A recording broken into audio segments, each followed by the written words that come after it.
കർത്താവിൽ പ്രിയ ദൈവമക്കളെ, ഈ ആഴ്ചത്തെ സാബത്ത് സ്കൂൾ പഠനത്തിലേക്ക് നിങ്ങളെ ഏവരെയും സന്തോഷത്തോടെ സ്വാഗതം ചെയ്യുന്നു. നാം ഈ ക്വാർട്ടർ മുഴുവനും പഠിച്ചുകൊണ്ടിരിക്കുന്നത് ദൈവത്തിൻ്റെ സ്നേഹവും നീതിയും സംബന്ധിച്ചുള്ളതായ പാഠങ്ങളാണ്. നമുക്കിന്ന് പഠിക്കുവാനുള്ളത് 6-ാമത്തെ പാഠമാണ്. ദയയോടുള്ള ദൈവത്തിൻ്റെ സ്നേഹം എന്നുള്ള ഈ പാഠം ചർച്ച ചെയ്യുന്നതിനായി 2 പാസ്റ്റർമാർ നമുക്ക് സ്റ്റുഡിയോയിലുണ്ട്. ഒപ്പം നിങ്ങളെ ഏവരെയും കർത്താവ് യേശു ക്രിസ്തുവിൻ്റെ നാമത്തിൽ ഈ പഠനത്തിലേക്ക് സ്വാഗതം ചെയ്യുന്നു. പാസ്റ്റർ ഡോണി ഇന്ന് ഞങ്ങളോടൊപ്പം ഈ സ്റ്റുഡിയോയിൽ ഉള്ളതിൽ അതിയായ സന്തോഷമുണ്ട്. ദൈവനാമത്തിൽ സ്വാഗതം ചെയ്യുന്നു. പാസ്റ്റർ ബിനോയ് ഇന്ന് ഞങ്ങളോടൊപ്പം ഉള്ളതിൽ അതിയായ സന്തോഷമുണ്ട്. പാസ്റ്ററേയും സന്തോഷപൂർവ്വം ഈ ചർച്ചയിലേക്ക് സ്വാഗതം ചെയ്യുന്നു. വളരെ നന്ദി പാസ്റ്റർ. നമ്മുടെ യെരുശലേമുമായി ബന്ധപ്പെട്ട് കിടക്കുന്നതായ സ്ഥലങ്ങളിലൊക്കെ പണ്ട് കാലങ്ങളിൽ നാം വേദപുസ്തക ചരിത്രം പഠിക്കുമ്പോൾ വിഗ്രഹ ആരാധനക്കാർ സത്യദൈവ നമസ്കാരികളെ ഉപദ്രവിക്കുകയും ദൈവം അവർക്ക് വേണ്ടി യുദ്ധം ചെയ്യുകയും ചെയ്യുന്നതായ കഥകളൊക്കെ നാം വായിക്കുകയുണ്ടായി. അപ്പോൾ നീതിബോധം വളർത്തുക എന്നുള്ളത് ഒരു വലിയ പ്രമേയമായി നമുക്ക് പഴയ നിയമപുസ്തകത്തിൽ മനസ്സിലാക്കുവാൻ തക്കവണ്ണം സാധിക്കും. കാരണം ജീവനുള്ളതായ ദൈവത്തിന് എതിരെ പല്ലിളിക്കുന്നതായ ലോക്കൽ ദേവന്മാർ അവരെ എപ്രകാരം കൈകാര്യം ചെയ്യണമെന്നും അവരെ സ്വർഗത്തിൽ ദൈവം എപ്രകാരമാണ് കാണുന്നത് എന്നുമുള്ളതായ പാഠങ്ങൾ നമുക്ക് ഈ ആഴ്ച പഠിക്കേണ്ടതായിട്ട് ഉണ്ട്. മനപ്പാഠവാക്യമായി നമുക്ക് നൽകിയിരിക്കുന്നത് ഇരമ്യാവിൻ്റെ പ്രവചനം 9-ാം അധ്യായം 24-ാം വാക്യമാണ്. പ്രശംസിക്കുന്നവനോ യഹോവയായ ഞാൻ ഭൂമിയിൽ ദയയും ന്യായവും നീതിയും പ്രവർത്തിക്കുന്നു എന്നിങ്ങനെ എന്നെ ഗ്രഹിച്ച് അറിയുന്നതിൽ തന്നെ പ്രശംസിക്കട്ടെ. ഇതിൽ അല്ലോ എനിക്ക് പ്രസാദമുള്ളത് എന്ന് യഹോവയുടെ അരുളപ്പാട്. പാസ്റ്റർ ബിനോയ്, നമ്മുടെ ദൈവം സ്നേഹവാനാണ്. ദൈവം നമ്മെ രക്ഷ പ്രാപിക്കുന്നതിന് വേണ്ടി ആഹ്വാനം ചെയ്യുന്നു. എന്നാൽ ദൈവം നീതിമാനായ ഒരു ദൈവവുമാണ്, സ്നേഹമുള്ളതായ ദൈവമാണ്.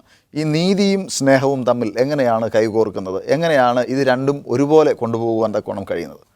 കർത്താവായ യേശു ക്രിസ്തുവിൻ്റെ ലാണ് ഇത് നീതിയും സ്നേഹവും ഒന്നായി തീരുന്നത്. യഥാർത്ഥത്തിൽ ശരിയായ നീതി ഉണ്ടാവണമെങ്കിൽ സ്നേഹമുണ്ടാകണം. സ്നേഹത്തിൽ നിന്ന് മാത്രമേ നീതി ഉണ്ടാവുകയുള്ളൂ. സ്നേഹമില്ലെങ്കിൽ നമുക്ക് ആരെയും നീതിയോടെ കാണാൻ പറ്റത്തില്ല. ദൈവമാണ് സ്നേഹം, ദൈവത്തിൻ്റെ സ്വഭാവമാണ് സ്നേഹം. ആ യഥാർത്ഥ സ്നേഹത്തിലൂടെ എല്ലാത്തിനെയും നമ്മൾ കാണാൻ ശ്രമിച്ചെങ്കിൽ മാത്രമേ നമുക്കെല്ലാത്തിനും നീതിയോടെ കാണാൻ പറ്റുള്ളൂ, നീതിയോടെ വിധിക്കാൻ പറ്റുള്ളൂ. അതാണ് ബൈബിൾ പറയുന്നത്, സ്നേഹവും നീതിയും ഒന്നിച്ച് കാണുന്നു. ഇതിന് രണ്ടും വേർതിരിക്കാൻ പറ്റാത്ത ബന്ധമുണ്ട്. കാരണം നീതി ക്രിസ്തുവിൻ്റെ സ്നേഹത്തിൽ നിന്ന് വരുന്നത് കൊണ്ട് ഇതിനെ രണ്ടിനെയും നമുക്ക് വേർതിരിക്കാൻ കഴിയില്ല. ഒരു വശത്ത് സ്നേഹവും ഒരു വശത്ത് നീതിയും. ഒരു വശത്ത് സ്നേഹം കൊടുക്കാനും മറുവശത്ത് നീതി വയ്ക്കാനും പറ്റില്ല. കാരണം സ്നേഹമുള്ളിടത്തെ യഥാർത്ഥ നീതി ഉണ്ടാവുകയുള്ളൂ. ദൈവമാണ് ദൈവത്തിൻ്റെ ഈ നീതി സ്ഥാപിക്കുന്നത്. നീതിയില്ലാത്ത നിയമം, കള്ളത്തുലാസ്, അനീതി, അടിച്ചമർത്തൽ, പറയാനാവാത്ത നിരവധി പ്രശ്നങ്ങൾ നമ്മുടെ സമൂഹത്തിൽ നിൽക്കുന്നതിൻ്റെ കാരണം സ്നേഹത്തോടെ കാര്യത്തെ സമീപിക്കാത്തത് കൊണ്ടാണ്. എന്നാൽ ദൈവം ദീർഘക്ഷമയുള്ളവനാണ്. ദൈവത്തിൻ്റെ സ്നേഹം സ്നേഹത്തിലുള്ള ദയയുള്ളതാണ് ദൈവത്തിൻ്റെ. അതുകൊണ്ടാണ് ദൈവത്തിനെ നീതിയുള്ള ന്യായാധിപൻ എന്ന് പറയുന്നത്. സങ്കീർത്തനം 33:5 അവൻ നീതിയും ന്യായവും ഇഷ്ടപ്പെടുന്ന ദൈവമാണെന്നാണ് പറയുന്നത്. യഹോവയുടെ ദയ കൊണ്ട് ഭൂമി നിറഞ്ഞിരിക്കുന്നു എന്ന് പറയുന്നു. ഞാൻ ന്യായത്തെ ഇഷ്ടപ്പെടുന്നു, കവർച്ചയെ വെറുക്കുന്നു. ഞാൻ വിശ്വസ്തതയുടെ പ്രതിഫലം കൊടുത്ത് ഒരു ശാശ്വത നിയമമാക്കും നീതിയെയും സ്നേഹത്തെയും എന്നാണ് പറയുന്നത്. പാസ്റ്റർ, നീതി ദൈവത്തിൽ നിന്നാണ് നമുക്ക് 100% നീതി കിട്ടുവാൻ തക്കോണം സാധിക്കുന്നത്. വേദപുസ്തകത്തിൽ ഈ നീതിയെക്കുറിച്ചും ന്യായത്തെക്കുറിച്ചും പറയുന്നുണ്ട്. ഈ നീതിയും ന്യായവും തമ്മിൽ എങ്ങനെയാണ് ഒരുമിച്ച് ചേർന്നിരിക്കുന്നത്? നീതിയും ന്യായവും നമ്മൾ വായിച്ച മനപ്പാഠവാക്യം നമുക്കതൊന്നുകൂടി വായിക്കാം. അവിടെ അതിനെക്കുറിച്ചുള്ളതായ പ്രതിപാദ്യമുണ്ട്. യഹോവയെ ഞാൻ ഭൂമിയിൽ ദയയും ന്യായവും നീതിയും പ്രവർത്തിക്കുന്നു എന്നിങ്ങനെ എന്നെ ഗ്രഹിച്ചറിഞ്ഞതിൽ തന്നെ പ്രശംസിക്കട്ടെ. ഇവിടെ നമ്മൾ ഇതിനകത്ത് ശരിക്കും പറഞ്ഞാൽ ദൈവത്തിൻ്റെ ന്യായവിധി ഇതുമായിട്ട് കണക്റ്റഡാണ്. ന്യായവിധിയിൽ എന്താ സംഭവിക്കുന്നത്? വിശുദ്ധന്മാർ ന്യായവിധിയിൽ സന്തോഷിക്കും. അവരതിനെ നോക്കിയിരിക്കുകയാണ്, ന്യായവിധിയിൽ എനിക്ക് ന്യായം ലഭിക്കുമെന്ന്. എന്നാൽ ദുഷ്ടന്മാരെ ന്യായവിധിയെക്കുറിച്ച് അവർക്ക് വെറുപ്പാണ്. ന്യായവിധി ഉണ്ടാവാതിരിക്കണമെന്നാണ് അവർ ആഗ്രഹം. കാരണം അവർക്കറിയാം ന്യായവിധിയിൽ അവർ കുറ്റക്കാരാണെന്നുള്ളത് തെളിയപ്പെടും. അപ്പോൾ ദൈവത്തിൻ്റെ നീതിയും ന്യായവും ഒരുപോലെ പോയാലേ പറ്റത്തുള്ളൂ. കാരണം ദൈവം സ്നേഹമാണ്. ആദം പാപം ചെയ്തപ്പോൾ സ്നേഹം കൊണ്ട് ക്ഷമിക്കെന്ന് പറഞ്ഞാൽ ദൈവത്തിന് ഇവിടെ ഒരു നിയമവും ഇല്ല, ഒരു ന്യായവും ഇല്ലെന്ന് പറയും. അപ്പോൾ ദൈവത്തിന് ക്ഷമിക്കുകയും ചെയ്തു. എന്നാൽ ആ പാപത്തിന് എന്ത് ചെയ്തു? ഒരു പരിഹാരമാർഗം അങ്ങനെ സ്ഥാപിച്ചപ്പോൾ സ്നേഹം അവിടെ നിൽപ്പുണ്ട്, എന്നാൽ ന്യായമായി ഇടപെടുകയും ചെയ്തു. നമ്മൾ ശരിക്കും ന്യായവിധിയുടെ പഠിക്കാമെങ്കിൽ എല്ലാ മുഴങ്കാലും ദൈവം ന്യായാധിപൻ ന്യായവും നീതി ഒരുപോലെ പ്രവർത്തിച്ചെന്ന് എല്ലാ മുഴങ്കാലും അവൻ്റെ കണ്ണിൽ, സ്വർലോകരും അധോലോകരും ഭൂലോകരും ഒന്നിച്ച് മുട്ടുമടക്കി കർത്താവ് യേശുക്രിസ്തു കർത്താവ് നേറ്റു പറയുമെന്നാണ് പറയുന്നത്. അപ്പോൾ അത്രയ്ക്ക് ഈ വിശുദ്ധിയും ന്യായവും അല്ലെങ്കിൽ നീതിയും ന്യായവും ഒരുമിച്ച് പോവുകയാണ്. പാസ്റ്റർ ബിനോയ്, ഈ ലോകത്തിൽ നീതി വളരെ വിരളമാണ്. ദൈവമക്കൾ എന്ന നിലയ്ക്ക് നാം ഈ ലോകത്തിൽ നീതി നടപ്പിലാക്കുവാനും നീതി നൽകുവാനും നാം എത്രമാത്രം കടപ്പെട്ടിരിക്കുന്നു? യഥാർത്ഥത്തിൽ ദൈവരാജ്യം അതിൻ്റെ അടിസ്ഥാനം എന്ന് പറയുന്നത് നീതിയും സ്നേഹവുമാണ്. അതുകൊണ്ടാണ് പറയുന്നത് കർത്താവ് ഒരു നീതിയുള്ള ന്യായാധിപനാണ് എന്ന് പറയുന്നത്. ദൈവത്തിന് എല്ലാം നീതിയോടെ കാണാൻ പറ്റും. ദൈവരാജ്യത്തിൻ്റെ നിയമത്തിൻ്റെ ഭരണഘടനയുടെ അടിസ്ഥാനം ഈ സ്നേഹവും ദൈവത്തിൻ്റെ നീതിയുമാണ്. എന്നാൽ ലോകത്ത് വ്യക്തിഗത നേട്ടത്തിന് വേണ്ടി ഓരോ വ്യക്തിക്കും നേട്ടങ്ങളുണ്ടാകാൻ വേണ്ടി അനീതി പ്രോത്സാഹിപ്പിക്കപ്പെടുന്നുണ്ട്. കാരണം അത് വ്യക്തിപരമായ നേട്ടത്തിന് വേണ്ടിയിട്ടാണ്. ദൈവത്തെ സംബന്ധിച്ചോളം വ്യക്തിപരമായ നേട്ടങ്ങളൊന്നും ഉണ്ടാക്കാനില്ല. ദൈവമാണ് എല്ലാത്തിൻ്റെ ഉടമസ്ഥൻ, അവനാണ് എല്ലാത്തിൻ്റെയും ഉടയവൻ. അതുകൊണ്ട് അതിൻ്റെ ആവശ്യമില്ല. ദയയും വിശ്വസ്തതയും തമ്മിൽ എതിരേറ്റിരിക്കുന്നു എന്ന് പറയുന്നു ദൈവത്തിൻ്റെ നിയമത്തെക്കുറിച്ച്. സമാഗമന കൂടാരത്തിലെ ദൈവത്തിൻ്റെ സാന്നിധ്യത്തിൽ, കൃപാസനത്തിൽ ദൈവത്തിൻ്റെ കൃപയും നീതിയും ന്യായവും സ്നേഹവും എല്ലാം ദൈവ സാന്നിധ്യത്തിലാണ് നിലനിന്നിരുന്നത് എന്ന് പറയുന്നു. മലാക്കി 6:8 നമുക്ക് ചെറിയൊരു ഇടവേളയുടെ സമയമാണ്. പ്രിയ പ്രേക്ഷകരെ, ഒരു ചെറിയ ഇടവേളയ്ക്ക് ശേഷം നാം ചർച്ച തുടരുന്നതായിരിക്കും. ഞങ്ങളോടൊപ്പമായിരിക്കും. പ്രിയ ദൈവമക്കളെ, ഈ ചർച്ചയിലേക്ക് വീണ്ടും നിങ്ങളേവരെയും സ്വാഗതം ചെയ്യുന്നു. പാസ്റ്റർ ബിനോയ്, ദയയും വിശ്വസ്തതയും കുറിച്ചാണ് നാം സംസാരിക്കുന്നത്. പ്രത്യേകിച്ച് പാസ്റ്റർ മലാക്കിയുടെ പുസ്തകത്തിൽ നിന്ന് വായിക്കാൻ തക്കവണ്ണം ഒരുങ്ങുകയായിരുന്നു. പാസ്റ്റർ വായിച്ചു. തീർച്ചയായിട്ടും. നല്ലതെന്തെന്ന് അവൻ നിനക്ക് കാണിച്ചു തന്നിരിക്കുന്നു. ന്യായം പ്രവർത്തിപ്പാനും ദയാതൽപരനായിരിക്കാനും നിന്റെ ദൈവത്തിൻ്റെ സന്നിധിയിൽ താഴ്മയോടെ നടപ്പാനുമല്ലാതെ എന്താകുന്നു യഹോവ നിന്നോട് ചോദിക്കുന്നത്? മനുഷ്യരെന്ന നിലയിൽ ദൈവം നമ്മളിൽ നിന്ന് പ്രതീക്ഷിക്കുന്നത് ന്യായം പ്രവർത്തിക്കാനും ദൈവത്തിൻ്റെ സന്നിധിയിൽ താഴ്മയോടെ നടക്കുക എന്നുള്ളതാണ്. ദൈവത്തിൻ്റെ നമ്മളെക്കുറിച്ചുള്ള ഉദ്ദേശം ഇതാണ്. പാസ്റ്റർ ഡോണി, ദൈവത്തിൻ്റെ വിശ്വസ്തതയെക്കുറിച്ച് വേദപുസ്തകം ഒരുപാട് വാചാലമാണ്. പ്രത്യേകിച്ച് ആവർത്തന പുസ്തകം 32, സങ്കീർത്തനങ്ങൾ 92, ഇതിലൊക്കെ പ്രത്യേകിച്ച് പാഠഭാഗവുമായി ബന്ധപ്പെട്ട് ദൈവത്തിൻ്റെ വിശ്വസ്തതയെക്കുറിച്ചും ദയയെക്കുറിച്ചും കരുണയെക്കുറിച്ചും ഒക്കെ ധാരാളം പറയുന്നുണ്ട്. ഈ ഭാഗങ്ങളിൽ എന്താണ് പറയുന്നത്? നമുക്ക് ആ ഭാഗം ഒന്ന് വായിക്കാം, അപ്പോൾ അത് വ്യക്തമാകും. ആവർത്തനം 32:4 പറയുന്നത്, അവൻ പാറ, അവൻ്റെ പ്രവൃത്തി അത്യുത്തമം, അവൻ്റെ വഴികളൊക്കെയും ന്യായം, അവൻ വിശ്വസ്തതയുള്ള ദൈവം, വ്യാജമില്ലാത്തവൻ, നീതിയും നേരും ഉള്ളവൻ തന്നെ. അപ്പോൾ വളരെ വ്യക്തമായിട്ട് ഈ ഭാഗം നമ്മളോട് പറയുകയാണ്. ദൈവം അവനെക്കുറിച്ച് പാറ എന്നാണ് പറയുന്നത്, എന്ന് വെച്ചാൽ അത്രയ്ക്ക് ഉറപ്പാണ്. അവൻ്റെ പ്രവൃത്തി അത്യുത്തമം, ഏറ്റവും ഉത്തമമായ പ്രവൃത്തിയാണ് ദൈവത്തിൻ്റെ പ്രവൃത്തി. ആർക്കും അതിനെ ചോദ്യം ചെയ്യാൻ പറ്റത്തില്ല. അവൻ്റെ വഴികളൊക്കെയും ന്യായമല്ലാത്തതൊന്നും ദൈവം ഇതുവരെ ചെയ്തിട്ടില്ല, ഇനി ചെയ്യുകയുമില്ല. അതുകൊണ്ടാണ് സാത്താൻ ഇപ്പോഴും നിലനിൽക്കുന്നത്. അല്ലെങ്കിൽ സാത്താൻ നമ്മുടെയൊക്കെ പ്രവൃത്തി വെച്ചാണ് സാത്താൻ നിലനിൽക്കുന്നത്. ദൈവം ന്യായം പ്രവർത്തിക്കുന്നത് കൊണ്ടാണ് സാത്താൻ ഇപ്പോഴും ഭൂമിയിൽ നിലനിൽക്കുന്നത്. അവൻ വിശ്വസ്തതയുള്ള ദൈവം, വ്യാജമില്ലാത്തവൻ, നീതിയും നേരും ഉള്ളവൻ തന്നെ. നമുക്ക് ആ സങ്കീർത്തന ഭാഗം കൂടി നോക്കാം. അവിടെ എന്താ പറയുന്നത് നോക്കാം. സങ്കീർത്തനം 92:15 യഹോവ നേരുള്ളവൻ, അവൻ എൻ്റെ പാറ, അവനിൽ നീതികേടില്ല എന്ന് കാണിക്കേണ്ടതിന് തന്നെ. അപ്പോൾ ദൈവത്തിൻ്റെ എല്ലാ പ്രവൃത്തികളും ചില കാര്യങ്ങളൊക്കെ ചോദിക്കും മനുഷ്യർ പലപ്പോഴും ചോദിക്കും, സാത്താൻ സ്വർഗത്തിൽ പാപം ചെയ്തപ്പോൾ അന്നേ അവനെ അങ്ങ് നശിപ്പിച്ചാൽ പോരായിരുന്നോ, ഈ പാവം വല്ല ഭൂമിയിൽ ഉണ്ടാകുമായിരുന്നു? അപ്പോൾ ഈ വാക്യം പറയുന്നത് എന്താണ്? യഹോവ നേരുള്ളവൻ, അവൻ്റെ അവൻ എൻ്റെ പാറ, അവനിൽ നീതികേടില്ല എന്ന് കാണിക്കേണ്ടതിന്. അപ്പോൾ അവൻ്റെ പ്രവൃത്തി, അന്യായം ചെയ്തു, ഞാനൊരു കാര്യം പറഞ്ഞപ്പോഴത്തേക്ക് എന്നെ കൊന്നുകളഞ്ഞു, ദൈവം സ്വേച്ഛാധിപതിയാണ് എന്നൊക്കെ പറയുവാനും അത് വിശ്വസിക്കാനും ജനങ്ങൾ വിശ്വസിക്കാനും ഇടയായേനെ. അത് സംഭവിക്കാതിരിക്കാൻ അവസാനം വരെ ദൈവം നീതിയോടെ പ്രവർത്തിച്ചുകൊണ്ടിരിക്കുകയാണ്. ഏറ്റവും അവസാനം വിശുദ്ധന്മാർ ആ ന്യായവിധിയിൽ ദൈവത്തിൻ്റെ നീതിയെ അംഗീകരിക്കുകയും ദുഷ്ടന്മാർ ആ നീതി അംഗീകരിച്ചുകൊണ്ട് അവർക്ക് ലഭിച്ചത് അവരുടെ പ്രവർത്തിക്ക് ഫലമാണെന്ന് അവർക്ക് ബോധ്യപ്പെടുകയും ചെയ്യും.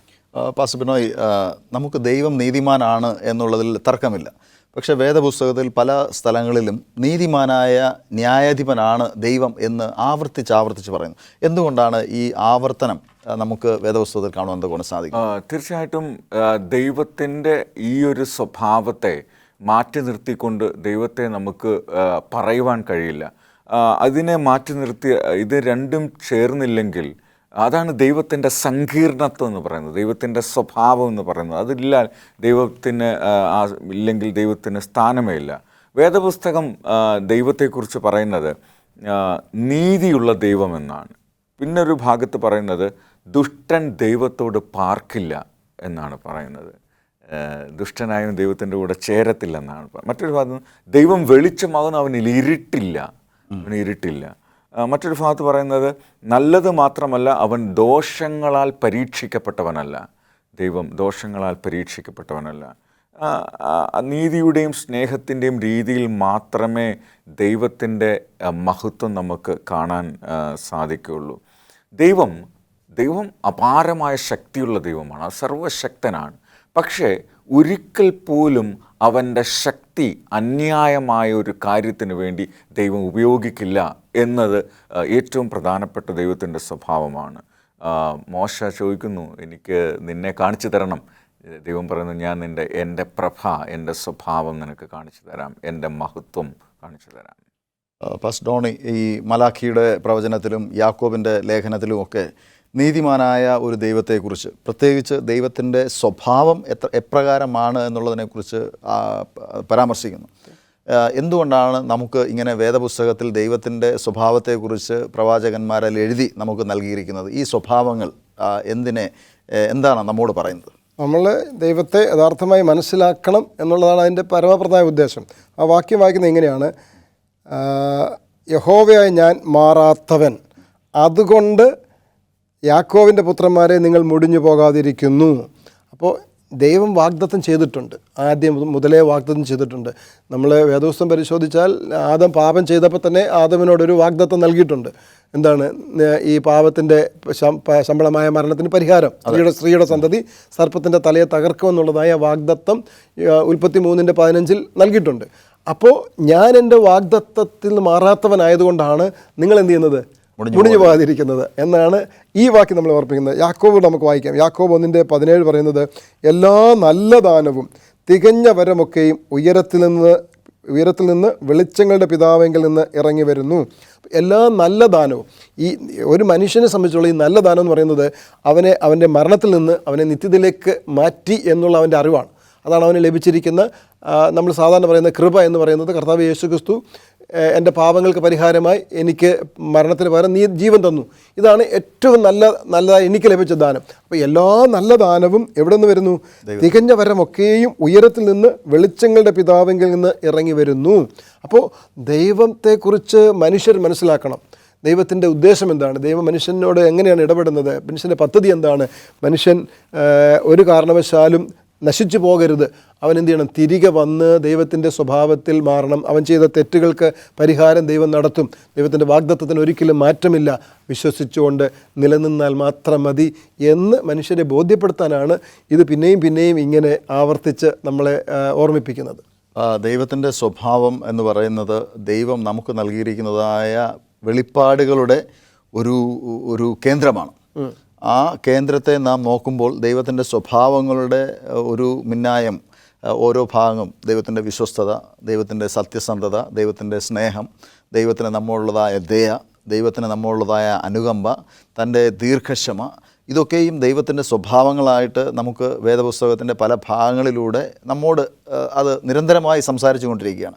അപ്പോൾ ദൈവം നമ്മെക്കൊണ്ട് ആഗ്രഹിക്കുന്നതും ഈ സ്വഭാവ സവിശേഷതകളൊക്കെ നമ്മിലും അത് വളർന്നു വരണം. നാം അത് കൾട്ടിവേറ്റ് ചെയ്യണം. നമ്മുടെ സ്വഭാവം കണ്ടിട്ട് നമ്മുടെ സ്വർഗത്തിലെ ദൈവം ആരാണ് എന്ന് മറ്റുള്ളവർ കാണണം എന്നുള്ളത് ദൈവത്തിൻ്റെ ആഗ്രഹമാണ്. ഒരു പക്ഷേ നാം ദൈവത്തെ അറിയുന്നു എന്ന് പറയുകയും എന്നാൽ ദൈവത്തിൻ്റെ സ്വഭാവ സവിശേഷതകളൊന്നും തന്നെ നമ്മൾ കാണാതെ വരികയും ചെയ്തു കഴിഞ്ഞാൽ, കർത്താവ് യേശു ക്രിസ്തു പറഞ്ഞതുപോലെ, യോഹന്നാൻ്റെ സുവിശേഷത്തിൽ പറഞ്ഞതുപോലെ, നാം പുത്രനെ അറിഞ്ഞിട്ടില്ല, കർത്താവ് യേശു ക്രിസ്തുവിനെ അറിഞ്ഞിട്ടില്ല, ദൈവത്തെ നാം ആരാണ് എന്ന് മനസ്സിലാക്കിയിട്ടില്ല. അതുകൊണ്ടാണ് ദൈവത്തിൻ്റെ സ്നേഹം നമ്മെ ഇത്രമാത്രം നിർബന്ധിച്ച്, ഞാൻ നേരത്തെ പല പ്രാവശ്യം നിങ്ങളോട് പല ചോദ്യങ്ങൾ ചോദിച്ചപ്പോഴും പറയാം, എന്തുകൊണ്ടാണ് വേദപുസ്തകത്തിൽ രേഖപ്പെടുത്തിയിരിക്കുന്നത്, എന്തുകൊണ്ടാണ് ഇത് ആവർത്തിച്ച് പറയുന്നത്? ഇത് വായിക്കുന്നതായ ഓരോ ദൈവജനവും ദൈവം നമുക്ക് നൽകിയിരിക്കുന്നതായ ദൈവത്തിൻ്റെ വെളിപ്പാടുകൾ മനസ്സിലാക്കി അതിന് ഫലമായി അതിൻ്റെ ക്രമീകൃതമായ ഒരു മാറ്റം നമ്മിൽ ഉണ്ടായി ദൈവ സ്വഭാവമുള്ളവരായി വസിക്കണം എന്നുള്ളതാണ്. നമുക്കൊരു ചെറിയ ഇടവേളയുടെ സമയമാണ്. പ്രിയ പ്രേക്ഷകരെ, ഒരു ചെറിയ ഇടവേളയ്ക്ക് ശേഷം ഞങ്ങൾ മടങ്ങി വരും. ഞങ്ങളോടൊപ്പമായിരിക്കും. പ്രിയ ദൈവമക്കളെ, ഈ ചർച്ചയിലേക്ക് വീണ്ടും നിങ്ങളെവരെയും സ്വാഗതം ചെയ്യുന്നു. പാസ്റ്റർ ബിനോയ്, നാം ദൈവത്തെക്കുറിച്ചും ദൈവത്തിൻ്റെ അനുകമ്പയെക്കുറിച്ചും ദൈവത്തിൻ്റെ സ്വഭാവത്തെക്കുറിച്ചും ഒക്കെയാണ് സംസാരിച്ചു കൊണ്ടിരിക്കുന്നത്. നാം ഇവയൊക്കെ അറിയുന്നതായ സമയത്തും നമുക്ക് വിഷമതകൾ വരുമ്പോൾ, നാം പ്രതിസന്ധിയിലായിരിക്കുമ്പോൾ നാം എങ്ങനെയാണ് ദൈവത്തിൻ്റെ സ്വഭാവം വെളിപ്പെടുത്തുവാൻ തക്കവണ്ണം നമുക്ക് കഴിയുന്നത്? നമ്മളുടെ പ്രശ്നങ്ങളും പ്രതിസന്ധികളും വരുമ്പോൾ, നമുക്കൊരു പ്രതീക്ഷയില്ലാതിരിക്കുമ്പോൾ നമ്മൾ ദൈവത്തിൻ്റെ സ്വഭാവത്തിൽ നിന്ന് പഠിക്കണം. ഒന്നാമത്തെ കാര്യം ഓർക്കേണ്ടത്, ദൈവം വാക്ക് മാറത്തില്ല. എല്ലാ വാഗ്ദത്തങ്ങളും ദൈവം നിറവേറ്റും, നമ്മളെ സംരക്ഷിക്കും. അങ്ങനെയുള്ള എല്ലാ കാര്യങ്ങളും. നമ്മുടെ പ്രശ്നങ്ങൾ താൽക്കാലികമാണ്. ദൈവം കള്ളം പറയത്തില്ല, നുണ പറയത്തില്ല. വാഗ്ദത്തങ്ങളെല്ലാം നിറവേറ്റും. സ്വയം ജീവൻ കൊടുത്ത ദൈവമാണ്. അവനിൽ ആശ്രയിക്കുക. നമ്മുടെ എല്ലാ പരിമിതികൾക്കുള്ളിൽ നിന്നും പരിമിതിയില്ലാത്ത ദൈവം നമ്മളെ സംരക്ഷിക്കും എന്നുള്ള കാര്യത്തിൽ നമ്മൾ ഉറപ്പുള്ളവരാകുക. കാരണം ദൈവം ഇന്നലെയും ഇന്നും എന്നും അനന്യനാണ്. നമ്മൾ അവനോട് വിശ്വസ്തരായിരിക്കുവാൻ ദൈവം നമ്മളോട് അവകാശപ്പെടുന്നു. വാഗ്ദത്തത്തിൻ്റെ അവകാശികൾക്ക് തൻ്റെ ഉദ്ദേശം മാറാത്തത് അത് സ്പഷ്ടമായി കാണിച്ച് ദൈവം നമ്മളിൽ നിറവേറ്റുമെന്ന് ഉറപ്പ് നൽകുകയാണ്. നമ്മുടെ പ്രതിസന്ധി വരുന്നതായ സമയത്ത് നാം ഓർക്കേണ്ടത്, നാം വിശ്വസിക്കുന്നത് നമ്മുടെ നിത്യകാല പാറയിൽ ആണ്. അതെ, അവൻ മാറാത്തവൻ ആണ്. നമ്മെ അവൻ നയിക്കും, നടത്തും, കരുതും എന്നുള്ളതായ വാഗ്ദത്തത്തിൽ നാം ഉറച്ചു നിൽക്കണം എന്നുള്ളതാണ് നമുക്ക് ഉള്ളതായ ഒരു പ്രത്യാശ. പാസ്റ്റർ, വേദപുസ്തകത്തിൽ പല സ്ഥലങ്ങളിൽ ദൈവം അനുതപിച്ചു, അത് ചെയ്തതിൽ ദൈവം എന്നൊക്കെ പറയുന്നുണ്ട്. എന്താണ് ഇതിനർത്ഥം? വാസ്തവത്തിൽ അനുതപിച്ചു എന്നുള്ളത് നാം ഇന്ന് മനസ്സിലാക്കുന്നത് പോലെ അനുതപിച്ചു അല്ലെങ്കിൽ അയ്യോ തെറ്റിപ്പോയി എന്നൊരു ചിന്തയോടുകൂടെയാണോ? എങ്ങനെയാണത്? ഒരിക്കലും ദൈവം ചെയ്ത ഒരു പ്രവൃത്തിയെക്കുറിച്ചും അത് തെറ്റിപ്പോയി എന്ന ചിന്തയിൽ പറഞ്ഞിട്ടില്ല. മറിച്ച് മനുഷ്യൻ ഇങ്ങനെ പ്രവർത്തിച്ചു പോകുന്നത് കണ്ടിട്ട് ദൈവത്തിന് പ്രയാസമുണ്ടായി, ദൈവത്തിൻ്റെ മനസ്സിന് അത് പ്രയാസമായി. അതുകൊണ്ടാണ് ദൈവം അനുതപിച്ചു എന്ന് പറയും. നമുക്ക് ഒന്ന് രണ്ട് വേദഭാഗം പരിശോധിക്കാം, മനസ്സിലാവും. ഒന്ന് നമുക്ക് സംഖ്യാപുസ്തകം 23-ാമത്തെ അധ്യായം, അതിൻ്റെ 19-ാമത്തെ വാക്യം. വ്യാജം പറവാൻ ദൈവം മനുഷ്യനല്ല, അനുതപിക്കാൻ അവൻ മനുഷ്യപുത്രനുമല്ല. താൻ കൽപ്പിച്ചത് ചെയ്യാതിരിക്കുമോ? താൻ അരുളി ചെയ്തത് നിവർത്തിക്കാതിരിക്കുമോ? അപ്പോൾ മനുഷ്യർ ചിന്തിക്കുന്ന പോലെ, മനുഷ്യരെ പോലെ അല്ല ദൈവം എന്ന് വളരെ വ്യക്തമായി അവിടെ ആ വാക്യം പറയാണ്. വേറൊരു ഭാഗത്ത് 1 ശമൂവേലിൻ്റെ പുസ്തകത്തിൽ നമ്മൾ നോക്കുമ്പോൾ 15-ാമത്തെ അധ്യായം അതിൻ്റെ 29-ാമത്തെ വാക്യത്തിൽ പറയുന്നത്, ഇസ്രായേലിൻ്റെ മഹത്വമായവൻ ഫോഷ്ക്ക് പറയുകയില്ല, അനുതപിക്കുകയുമില്ല, അനുതപിക്കുവാൻ അവൻ മനുഷ്യനല്ല എന്ന് പറഞ്ഞു. അപ്പോൾ മനുഷ്യരാണ് അനുതപിക്കുന്നത്, ദൈവം അങ്ങനെ അനുതപിക്കുന്നില്ല. പക്ഷേ അങ്ങനെ വേദപുസ്തകത്തിൽ പറഞ്ഞിരിക്കുന്നത് മനുഷ്യൻ ചെയ്ത പ്രവൃത്തിയിൽ ദൈവത്തിന് അനുതാപമുണ്ടായി. ദൈവം മനുഷ്യനെ അങ്ങനെ പോകണമെന്നല്ല ദൈവം ആഗ്രഹിച്ചത്. മനുഷ്യൻ അതിൽ നിന്ന് വ്യത്യസ്തമായി പോകണം. ദൈവം ആഗ്രഹിച്ച വിധത്തിൽ മനുഷ്യൻ പോകാഞ്ഞതിൽ ദൈവത്തിന് അനുതാപമുണ്ടായി. അതാണല്ലാതെ ദൈവത്തിന് ജീവൻ ചെയ്ത ഒരു പ്രവൃത്തിയെക്കുറിച്ചും, എല്ലാ പ്രവൃത്തിയും സൃഷ്ടിപ്പിൽ അതാ പറഞ്ഞത്, എല്ലാം നല്ലത് എന്നാണ് ദൈവം പറഞ്ഞത്. ഒന്നും മോശമായതുകൊണ്ട് മോശമായി പോയെന്ന അഭിപ്രായത്തിൽ ദൈവം അനുഭവിച്ചിട്ടില്ല. പാസ്റ്റർ, ദൈവം ഇത്തരത്തിൽ മനുഷ്യൻ്റെ പ്രവൃത്തി കണ്ടിട്ട് വിഷമിക്കുന്നതായ പല ഘട്ടങ്ങളും ഉണ്ടായി. നാം മിസ്രൈമിലൂടെ വഴി നടന്നതായ സമയത്ത് പല ആവർത്തി ഇത്തരത്തിലുള്ളതായ അനുഭവം ദൈവത്തിനുണ്ടായി എന്ന് വേദപുസ്തകത്തിൽ പറയുന്നു. ഈ അനുതാപം ബൈബിൾ ഇങ്ങനെ ചിത്രീകരിക്കുമ്പോൾ നാം അതിനെ എങ്ങനെയാണ് നോക്കിക്കാണേണ്ടത്? അതിൻ്റെ നമ്മുടെ ജീവിതത്തിലുള്ളതായ പ്രാധാന്യം എന്താണ്? അതായത് ദൈവം വാക്ക് മാറാത്തവനാണ്. ദൈവം ജലസ് ഗോഡാണെന്ന് നമ്മൾ പറഞ്ഞു. അതേപോലെ ദൈവം ദഹിപ്പിക്കുന്ന ദൈവവും കൂടെയാണ്. ദൈവം വാക്ക് മാറാത്തവനാണ്. പക്ഷേ നമ്മൾ മനസ്സിലാക്കേണ്ട ഏറ്റവും പ്രധാനപ്പെട്ട കാര്യം, മാനസാന്തരത്തിന് മുന്നിൽ ദൈവം ചിലപ്പോൾ അനുതപിക്കും. അതായത് ദൈവം ക്ഷമിക്കും. ഒരുപക്ഷെ ദൈവം ക്രോധമുള്ളവനാണ്, ദൈവം നശിപ്പിക്കും, നീതിയോടെ ന്യായം വിധിക്കും, തെറ്റിനോട് ഒരു വിട്ടുവീഴ്ചയും ദൈവം ചെയ്യില്ല. പക്ഷേ മാനസാന്തരപ്പെടുമ്പോൾ അവർക്ക് ശിക്ഷയിൽ നിന്ന് ഇളവ് കൊടുക്കും. അത് ദൈവത്തിൻ്റെ ഒരു പ്രത്യേക സ്വഭാവമായി കാണണം. അവിടെയാണ് നമുക്ക് ദൈവത്തിൽ നിന്ന് നമ്മൾ മനസ്സിലാക്കേണ്ടുന്ന ഏറ്റവും വലിയ, ദൈവം ഒരു പക്ഷേ മാറുന്നത് അല്ലെങ്കിൽ ദൈവം ക്ഷമിക്കുന്നതിൻ്റെ ഏറ്റവും വലിയ ഉദാഹരണമാണ് മാനസാന്തരപ്പെടുന്നവരോട് ദൈവം ക്ഷമിക്കും എന്നുള്ളത്. പാസ്റ്റർ, ദൈവം വാക്ക് മാറാത്തവനാണ്, അവൻ നിത്യനാണ്, അവൻ്റെ പ്രവൃത്തികളെല്ലാം സ്ഥായിയായിട്ടുള്ളതാണ്. അപ്പോൾ ആ ദൈവത്തിൽ ആശ്രയിക്കുന്നതിനുള്ളതായ നമ്മുടെ ഒരു ആഗ്രഹം അല്ലെങ്കിൽ നമ്മുടെ ഒരു കോൺഫിഡൻസ് എത്രമാത്രം വലുതായിരിക്കണം? നമ്മൾ യെശയ്യാപ്രവചനത്തിൽ 25-ാം അധ്യായം 1-ാമത്തെ വാക്യം ഇങ്ങനെയാണ് പറയുന്നത്: യഹോവേ, നീ എൻ്റെ ദൈവമാകുന്നു, ഞാൻ നിന്നെ പുകഴ്ത്തും, ഞാൻ നിൻ്റെ നാമത്തെ സ്തുതിക്കും. നീ അത്ഭുതമായി പണ്ടേയുള്ള ആലോചനകളെ വിശ്വസ്തയോടും സത്യത്തോടും കൂടെ അനുഷ്ഠിച്ചിരിക്കുന്നുവല്ലോ. അപ്പോൾ പണ്ടേയുള്ള ആലോചനയെ എങ്ങനെ ചെയ്തിരിക്കുന്നു? നീ വിശ്വസ്തയോടും സത്യത്തോടും കൂടെ അനുഷ്ഠിച്ചിരിക്കുന്നത് കൊണ്ട് ഞാൻ എന്ത് ചെയ്യുന്നു? നീ എൻ്റെ ദൈവമാണെന്ന് ഞാൻ പറയുന്നു, ഞാൻ നിന്നെ പുകഴ്ത്തുന്നു. അപ്പോൾ മനുഷ്യൻ ദൈവം ചെയ്തിരിക്കുന്ന ആലോചന പണ്ടേ പറഞ്ഞത്, ആദ്യമേ പറഞ്ഞത്, ആ ആലോചന എന്ത് ചെയ്തിരുന്നു? വിശ്വസ്തയോടെ നിലനിർത്തിയിരിക്കുന്നു, അല്ലെങ്കിൽ അതിനെ നിവർത്തിച്ചിരിക്കുന്നു. അതുകൊണ്ട് മനുഷ്യൻ ആ പ്രവൃത്തി കണ്ടിട്ട് എന്ത് ചെയ്യുന്നു? ദൈവത്തെ പുകഴ്ത്തുകയാണ്. സങ്കീർത്തനക്കാരൻ പറയുന്നത് 85-ാം സങ്കീർത്തനം നമുക്ക് പരിചയമുള്ള വാക്യമാണ്, 10-ാമത്തെ വാക്യം: ദയയും വിശ്വസ്തതയും തമ്മിൽ എതിരേറ്റിരിക്കുന്നു, നീതിയും സമാധാനവും തമ്മിൽ ചുംബിച്ചിരിക്കുന്നു. അപ്പോൾ ദയയും വിശ്വസ്തതയും തമ്മിൽ എന്ത് ചെയ്തിരിക്കുന്നു? എതിരേറ്റിരിക്കുന്നു. അപ്പോൾ ദൈവത്തിൻ്റെ ദയ ഒരു ഭാഗത്തുണ്ട്, പക്ഷേ ദൈവത്തിന് വിശ്വസ്തത അതിനോട് ചേർത്ത് വെക്കേണ്ടതുണ്ട്. ദൈവത്തിന് വാക്ക് മാറ്റാൻ പറ്റില്ല. ക്ഷമിക്കുമെന്ന് പറഞ്ഞാൽ ക്ഷമിക്കണം, ന്യായം പാലിക്കുമെന്ന് പറഞ്ഞാൽ ന്യായം പാലിക്കണം. ഇത് രണ്ടും ദൈവത്തിന് ചെയ്തേ പറ്റൂ. ദൈവത്തിന് വാക്ക് മാറാൻ പറ്റത്തില്ല. അത് കാരണം മനുഷ്യരാണ് അതൊക്കെ ചെയ്യുന്നത്. മനുഷ്യർ പറയും, മറക്കും, പ്രവർത്തിക്കും. പക്ഷേ ദൈവത്തിന് അങ്ങനെയില്ല. നീതിയും സമാധാനവും തമ്മിൽ ചുംബിച്ചിരിക്കുന്നു. അപ്പോൾ ദൈവത്തിനൊരു നീതിയുണ്ട്. അതുകൊണ്ടാണ് നമ്മളൊക്കെ ഇന്ന് പാപമല്ലാത്തവരെ നീതിമാനെന്ന് നമുക്ക് പറയാൻ കഴിയുന്നത്. ക്രിസ്തുവിൻ്റെ നീതി നമുക്ക് ലഭിച്ചതുകൊണ്ടാണ്. നീതിയും സമാധാനവും. സമാധാനം എന്താണ്? നമ്മൾ നേരത്തെ പറഞ്ഞ പോലെ തികഞ്ഞ സ്നേഹം നമ്മളെ എന്ത് ചെയ്യും? ഭയമില്ലാത്തവരാക്കും. അപ്പോൾ നമുക്ക് സമാധാനമുണ്ട്. മരണത്തെക്കുറിച്ചുള്ള ഭീതി നമ്മളിന്നുണ്ട്. അപ്പോൾ നീതിയും സമാധാനവും നമുക്ക് ലഭ്യമാകുന്നത് ദൈവത്തിൻ്റെ വിശ്വസ്തത കൊണ്ടാണ്. ഈ പാഠം നാം ദൈവത്തെക്കുറിച്ചും ദൈവത്തിൻ്റെ നീതിയെക്കുറിച്ചും പഠിക്കുമ്പോൾ തീർച്ചയായും ദൈവത്തെ പോലെ നാം നീതിബോധമുള്ളവരായി ജീവിക്കുവാനാണ് ദൈവം നമ്മെക്കൊണ്ട് ആഹ്വാനം ചെയ്യുന്നത്. പാസ്റ്റർ ബിനോയ് ഒന്ന് ചുരുക്കമായി പ്രാർത്ഥിക്കാം. ഞങ്ങളെ സ്നേഹിക്കുന്ന സ്വർഗീയ പിതാവേ, ഞങ്ങൾ ആരാധിക്കുന്ന ദൈവം എത്ര നീതിയുള്ളവനാണ്, സ്നേഹമുള്ളവനാണ്. ഞങ്ങളുടെ ജീവിതത്തിൻ്റെ ഓരോ വൈകാരിക ഘട്ടങ്ങളിലും നിനക്ക് എത്രമാത്രം സ്ഥാനമുണ്ട് ഞങ്ങളുടെ ജീവിതത്തിൽ എന്ന് തിരിച്ചറിയുവാൻ ഞങ്ങളെ സഹായിച്ചതുകൊണ്ട് അങ്ങയെ സ്തുതിക്കുന്നു. ഞങ്ങളുടെ ജീവിതത്തെ രൂപാന്തരപ്പെടുത്തണമേ. ആമേൻ. ഈ പാഠത്തിൻ്റെ ചർച്ചയിൽ കടന്നു വന്ന് ഇത്രത്തോളം കോൺട്രിബ്യൂട്ട് ചെയ്ത നിങ്ങളെ ഇരുവരെയും ദൈവനാമത്തിൽ നന്ദി പറയുന്നു. Thank you. ദൈവം നിങ്ങളെ ഏവരെയും അനുഗ്രഹിക്കുമാറാകട്ടെ. God bless you.